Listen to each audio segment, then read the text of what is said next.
We actually were given 3 questions and 8 minutes to do this in. Long way to come for 8 minutes, but greatest contributions while president. There were so many and they overlapped with everybody's work, but some of the highlights of when I served from 78 to 80, that's a 79, 80, correction. The certification requirements were being filled out. We had a grant person clause. The ones to be filled out were therapist and counseling. Michael did a lot of work on the educator as Carol Cassell. We also voted to enlarge the board of directors to better represent the members. And last year, you voted to shrink the board of directors to better serve the membership. Goes on. We also created the first nominating committee, and the first 2 nominees for president were Shirley Zussman and Raphael Good with that first nominating committee. And the work of the nominating committee has continued for the past 30 years, with one of ours, Sally Valentine, being elected to the nominating committee, now in chair.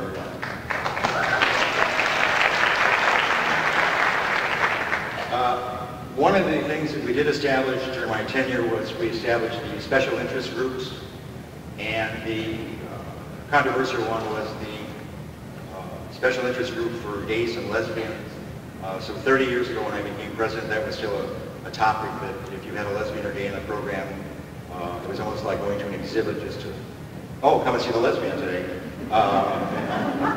situation. Some complaints about it because I was the first openly gay president of any sexological organization. So when I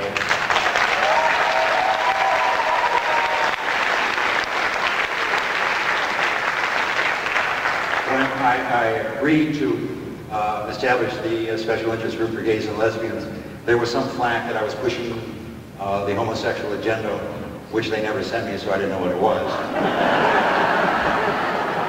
But if you find it, you can send it to me now. The changes that took place, well, we also had a membership at that time of about 5,000 people.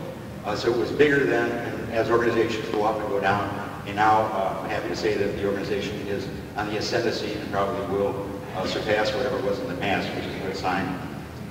One of the big things that did occur during that was the resignation of Patricia Schiller as executive director and from any administrative post. It left a void because she had founded the organization, had placed it at American University, so we not only lost her services, but we lost our home.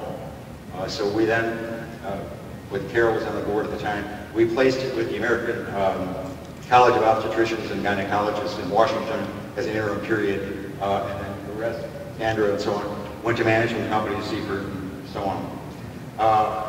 The other thing that happened when my tenure was we began the planning for the 6th World Congress of Sexology, which took a number of years, which then happened in '83. It was the first and only time that the World Congress of Sexology was held in the United States, and AASECT leadership played a vital role in securing the Congress for the United States, and was instrumental in a very large meeting. We had over 2,000 people in DC attending the meeting.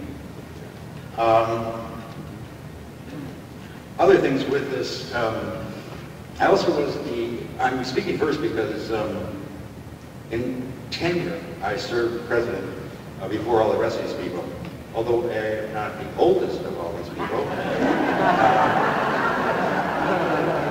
I thought I'd clarify that. Although I wondered when I got my ribbon and it's in black. Were they trying to tell us something? But being young when I took over as president, being the youngest person who ever served up until this point as president, I'll tell you one story. We had a meeting in Washington, and a very famous person had completed her research. She was in every newspaper, every magazine, every television thing. So Pat Schiller invited her to come to AASECT. It was a big coup for us to get her here. And they're going to give her an award. So Pat had a reception for her. And went to this reception, this famous person. I went up and I talked to her. and she totally dismissed me. I could tell it was like, you little nobody, get away from me, I don't want to talk to you.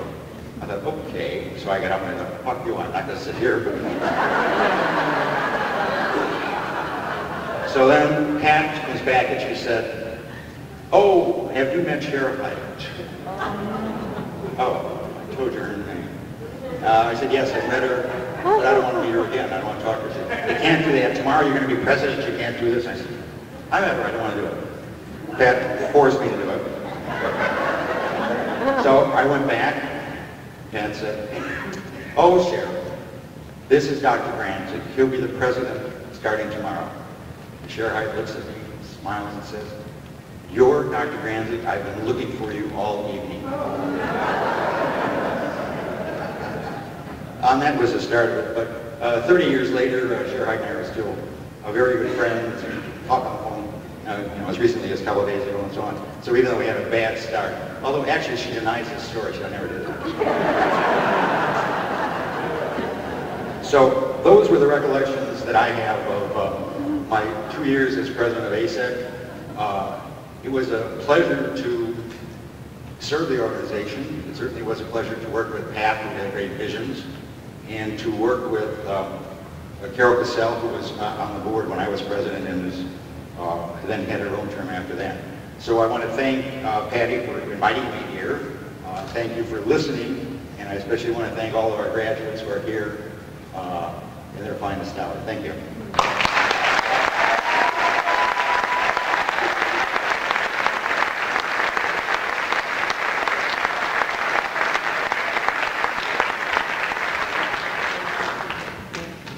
I hope the 8 minutes was worth it. We enjoyed that immensely. Thank you.